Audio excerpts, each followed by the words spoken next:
Allez, en direct live. Écoute, on me parle de triangulaire, on me demande d'aller faire un tirage sur les personnes vivant une relation triangulaire. Et on va voir si du coup les choses vont évoluer positivement ou est-ce qu'à un moment donné, il va falloir passer à autre chose. Donc, on va sur la triangulaire. Donc, tu as bien compris que ça ne sera pas pour tout le monde. Tout le monde ne vit pas. Et heureusement, une triangulaire, c'est jamais évident, c'est jamais quelque chose qu'on demande, mais ça arrive. Ça arrive malheureusement qu'on tombe amoureux ou amoureuse de quelqu'un qu'on pensait pas tomber amoureuse, parce qu'on n'est pas comme ça, on va jamais chercher quelqu'un qui n'est pas disponible, qu'il soit marié ou pas, qu'il ait ou pas une personne. On voit bien que c'est compliqué. Bon, toi qui vis une relation triangulaire, qu'est-ce qui vient à toi ? Qu'est-ce qui vient à toi, toi qui vis une relation triangulaire? Et on parle du passé. Est-ce que les choses vont évoluer? Il y a eu des mensonges. Alors, ça peut être plein de petites choses. Soit tu n'as pas été mis au courant qu'il avait quelqu'un. Soit il t'a dit qu'il n'avait pas de sentiments et qu'on n'était que là pour faire de l'enfilage de perles. Voilà, c'est ça. Punaise. Faut pas dire le gros mot. Est-ce que tu te rends compte qu'il y a un lien d'âme avec cette personne? Tu vois, c'est le genre de choses où en fait on se dit autant faire les choses compliquées, tu vois. Pourquoi aller s'embêter à aller prendre quelqu'un qui est dispo, avec qui tout ira bien? Mais non, nous on aime bien aller s'emmerder, on aime bien aller chercher... Non, c'est une blague, hein, c'est ce que je te raconte. Bien sûr que non, on va jamais chercher ça, ça nous tombe sur le coin du nez sans vraiment comprendre pourquoi. Ce qui va se passer, c'est qu'on parle de retour. Vous avez peut-être essayé de mettre un terme à votre histoire pour que chacun puisse reprendre sa vie. Mais ce n'est pas possible parce que justement, il y a de l'amour véritable entre vous deux. Il y a un lien d'âme. Et vous avez essayé d'arrêter de vous téléphoner, de vous voir, de vous envoyer des messages, mais ça a été plus fort que vous. Et à chaque fois, vous vous êtes à nouveau rapprochés. À chaque fois, vous vous êtes dit, mais non, tu sais qu'on doit arrêter. Oui, je sais qu'on doit arrêter. Et ça n'a pas marché. Ça n'a pas marché. Parce que vous vous aimez. Bah ouais.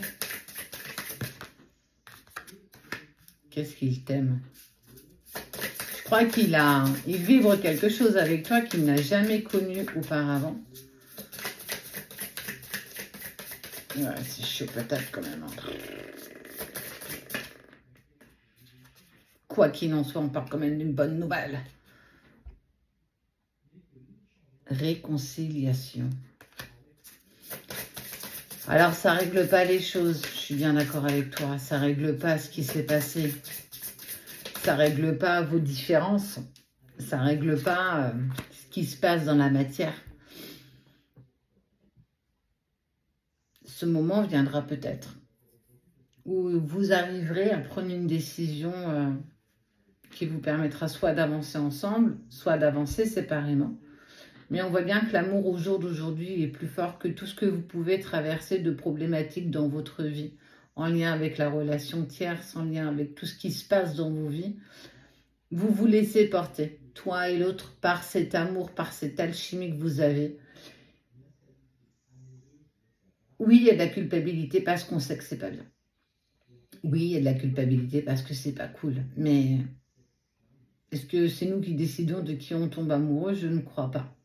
Par contre, on est responsable. Chaque acte a une conséquence. Ça veut dire que, pourtant, vous avez essayé de vous protéger, de ne pas recommencer, de ne pas vous laisser happer, de résister à cette tentation de vous revoir, de vous recontacter. Mais c'est tellement plus fort que vous n'avez pas réussi. Et on voit bien, à chaque fois, il y a la réconciliation, on s'éloigne et on revient. Et ça peut perdurer comme ça. Alors... Pour certains, et je le sais, ça dure depuis des mois, d'autres depuis des années. C'est compliqué. On ne peut pas comme ça partir d'un mariage, en fait. Ça met encore en lumière des blessures, certainement des choses qu'on veut... Alors, pas qu'on ne veut pas voir, mais c'est pas si simple que ça. Quand il y a des biens, quand il y a des enfants, quand ça fait des années, il y a plein de choses qui rentrent en configuration avec la relation. On peut pas, et il faut arrêter de se dire que c'est facile, c'est pas vrai. Il y a toujours des dommages collatéraux et il y aura encore des dommages collatéraux. Le but est quand même d'en avoir le moins possible. Vous êtes mis à l'épreuve et on voit bien que c'est compliqué parce que vous essayez quand même d'avancer indépendamment l'un de l'autre, mais c'est plus fort que vous. L'amour dépasse toutes ces frontières.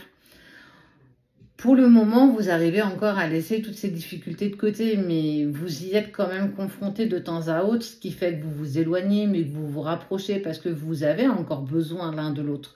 Il y a une sorte de dépendance affective.